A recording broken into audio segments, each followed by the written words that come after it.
Narcissists want you in the back of the bus. If you just want some peace and quiet, then sometimes it's just smart and easier to play along and pretend like you're in the back of the bus. Be prepared. Learn how to maneuver in and out of the narcissist's moods. You have to weave in and out of the narcissistic paradigm. When you do something different, anything out of the ordinary, personally, professionally, romantically, anything like that, it will trigger the narcissist, because when you're not playing the role that they have assigned you, then there will be backlash. If the narcissist is used to seeing you jolly and in a good mood, and suddenly you are unhappy or sad or having anxiety, that will trigger the narcissist, because that's not what they want. That's not what they expect from you.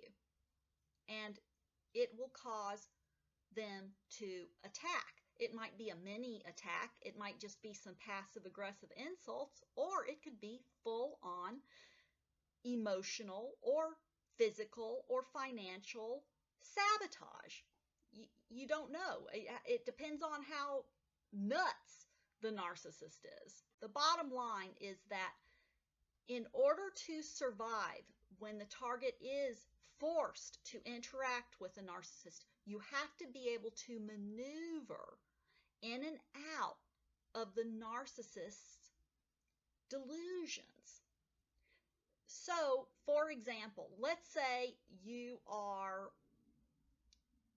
living in a roommate situation and you have a narcissistic roommate, and let's say you are going to have to deliver news that you're traveling to visit your family during the holidays. Well, this might trigger the narcissist, and that might be a reason that the narcissist will try to sabotage you in some way.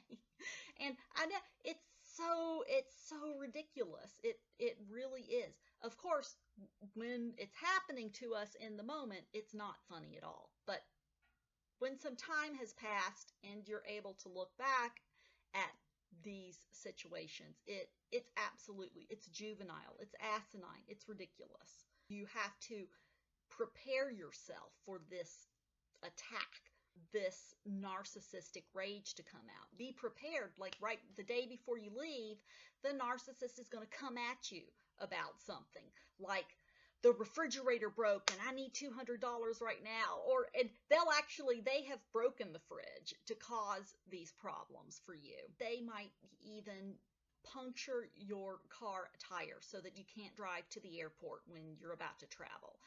This is the kind of insanity that you have to prepare for if you're in a situation where you are interacting with a narcissist. And this is why everyone says go no contact, because this is the kind of absolutely horrific sabotaging that they engage in. It's either emotional sabotaging, it's physical, they endanger your life in some way. It's serious business. And that's why I like to joke and laugh about it, because it is a way to process the trauma. But being involved with a narcissist is not a joking matter. It's a dangerous matter. And it's something that targets need to take seriously. You have to have your guard up 24/7 when you are interacting with a narcissist on a regular basis.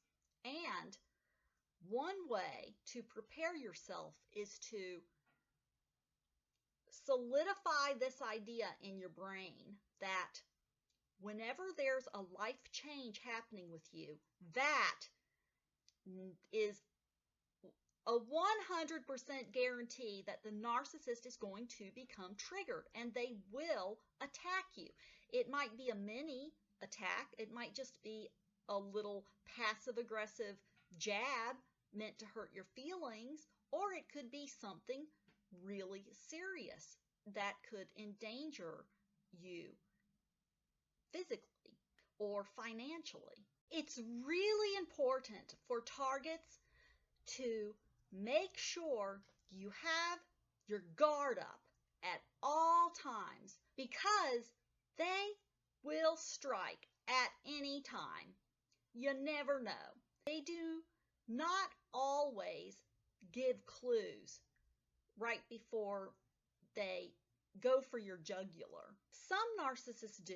Some narcissists follow very tight patterns, and you'll see it coming, but not all the time. Some manipulators will lessen the minute-by-minute manipulation when the target is playing the role that the narcissist wants them to play. Some narcissists want the target in the down position at all times, and that means that they want to see the target sad and depressed and miserable and crying or on the ground in a fetal position. In contrast, there are other narcissists who will want the target to be happy and cheerful and in a good mood all the time. So it really depends on the type of manipulator that you have to interact with, because there are lots of different kinds. Be prepared for the narcissist to attack, because anytime there's a change happening with the target, it can be anything as ridiculous as the target has a hair appointment to have their hair cut, and that's how ridiculous it could be. Or it could be something really big like moving house or taking a new job. When the target changes their routine or the target's mood varies, that is often a time that the narcissist will be triggered and will attack or will up the usual manipulation. And they do this because, again, narcissists have this, you could almost call it this imaginary life happening in their mind. And all the people in their narcissistic space have been assigned roles. And as long as the target is playing the role that the narcissist wants at any given time, everything's usually pretty cool. The narcissist will still lie and cheat and be manipulative, but it's not as bad as an intentional full-on attack. When the narcissist is triggered by something happening with the target, a change. For example, let's say you're working with a toxic narcissist and usually your mood is upbeat, and out of the blue they see that you are down or depressed or you're stressed about something. That, don't be surprised, that is often right when they will try to jump you and get you. That is why targets have to have their guard up 24/7, and it's very exhausting and it's frustrating and it will literally drive you nuts, which is why everyone always says go no contact, quit that job, move out of that neighborhood, leave the country. But until the target is able to do that, it's really important for the target to remain vigilant about keeping their guard up and just be prepared. Don't be surprised when you are about to take a new job, move, some sort of life change, or even going to have your hair cut, something like that. And that is when the narcissist will become irritated and frustrated and triggered and want to attack. It is typical narcissistic crazy cray. As always, stay strong and get toxic people out of your life.